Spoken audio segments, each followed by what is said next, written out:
Forget the big tech stock just for a second. There is a pharmaceutical giant that quickly is racing towards $1 trillion right up here. Valuation that's set to redefine healthcare and your portfolio, of course. We are talking about the one and only Eli Lilly, ticker symbol LLY. Now, the news is simple. Their blockbuster drug are selling like wildfire. Their pipeline is a gold mine. But the stock is extremely expensive, $1,000 a share. Who can afford this? So in this video, we're going to break down Eli Lilly by doing a deep dive into their fundamentals, their news-driven stock price, of course, and the technical analysis that we need in order to determine is this still a buy or is the ultimate breakdown coming for Eli Lilly. But buying the stock right here at the top may be not the best choice for us retail traders right now. So with this being said, I'm Norbert Menhard. I build and protect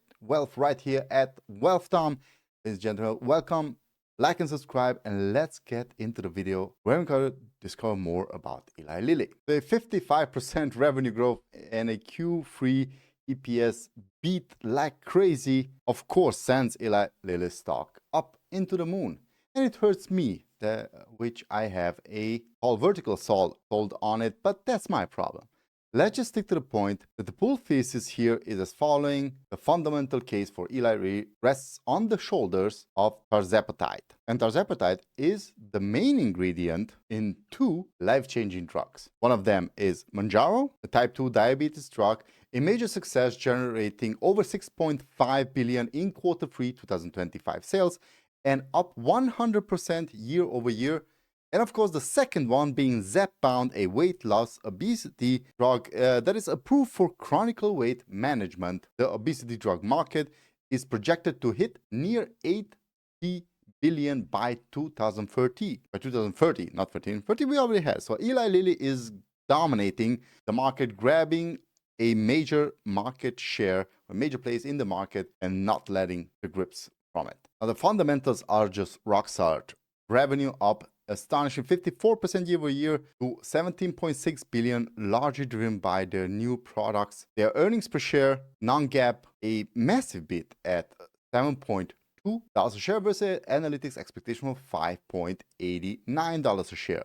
We can also see in the annual diagrams here that they are expected to grow like crazy in upcoming years, including into 2029. So they raised their guidance while management raised it for only the year ahead, because that's what they should do, only 1 year forward. The full year of 2025 revenue guided to a range of 63 to 63.5 billion. When a company is as confident as they are, it's a huge boost in the stock price, as we obviously saw in the last couple of days. Also, the profitability was boosted, expectations of ROE and a high gross margin over 83%. So they are making just a lot of money. That's the gist of it. Now, here's the catch. This stock is not cheap. At $1,025, actually in the pre-market $1,012, I hope it comes down just a little bit. But nevertheless, when analytics run a discounted cash flow, also called DCF model, some suggest a intrinsic value of roughly the current price, which is, well, not sustainable at this price level because it wants to grow. We are so far oversold on the technicals that this stock is should be bracing for a pullback. So a couple of news that also had the catalyst. So first of all, R&D pipeline beyond the GLP-1 hype, because we have to ask ourselves what justifies the high valuation. It's the pipeline. Lilly is not a one-trick pony, because they do have the new generation of obesity drugs, Orforglipron, sorry, that's really hard to pronounce. Orforglipron, a oral GLP-1, an oral pill. It's a massive, which will be a massive convenience factor for all of the users of the GLP-1 drug, potentially opening the door to even more patients who dislike injections. Like me, I hate injections. I faint. That's just me.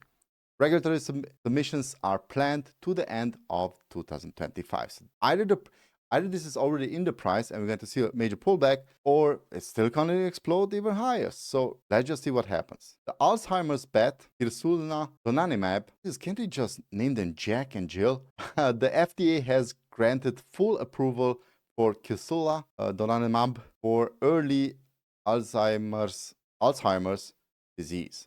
Now, the market impact Alzheimer's is a huge unmet medical need, while uptake might be slow due to safety warnings and payer scrutiny. The prestige and potential for the blockbuster treatment in neurodegeneration is a huge long-term catalyst. So the longer we live, the more we will be cured and we will live even longer. Now, let's take a look at the charts and what are they actually telling us. For the short term and the long term, trends are a strong bullish one. We also take a look at the weekly charts here. We can see that accepting this, well, a little bit of downside for Eli Lilly, it just exploded now on the weeklies. And it's still not oversold, maybe getting in the territory. And obviously is this blue line, the 20-day moving average, which has major resistance above it, the 100-day and the 50-day moving average. If this comes above them, then we're going to have a nice bull run also into the next year, I would say. Now, support and resistance for this stock, I would say somewhere around the 900 levels. This coming upwards, I would say that these zones right here are where we could expect major support zone for Eli Lilly. So if it comes, each time it's going to come down here, I'm just going to assume that buyers will step in and buy the stock. Resistance, well, we do have our resistance levels up there in a 1000 range. Currently, we are seeing a pullback. The market is not yet open, but as soon as it opens, I believe we're going to see a little bit of pullback in the stock. But the cautionary RSI currently is suggesting that hitting this 70 level on the weeklies and also far surpassing it on the dailies, being at 83.25, Eli Lilly should come back a bit and give us maybe a much better entry zone for the next leg up. So short term, 3 to 6 months, let's just say, 1 to 3 months, I would say between the 930-ish right here, somewhere there, because I think this is going to still go upwards, like making a little bit of turn here, and the price is going to come downwards. And then we're going to go up and down once more. But the 150-day up here, 1050, I would say is currently the top for the current moment. Now, for longer term or even medium term, let me just get rid of these little square lines here. For a medium term, a 1000 to 1200-ish zone would say is more realistic.